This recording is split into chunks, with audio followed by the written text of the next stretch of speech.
So what we're doing right here is what most companies do not do.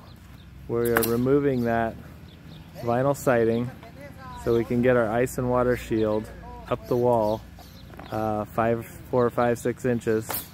And it's not necessarily easy, but it's important. You see he's trying to work it under the siding. Got to take the siding off to do that. Get that piece down there. And then once all that gets in place and stuck down how it needs to be, then we can put the rest of the ice and water shield on and the new flashing, which actually the new flashing is right here. That's called tile pan flashing or sidewall flashing, and that will go up that wall, and then the new shingles will go on. But that's most people don't do that, but it's very important, and we're doing it. Make sure we do it right.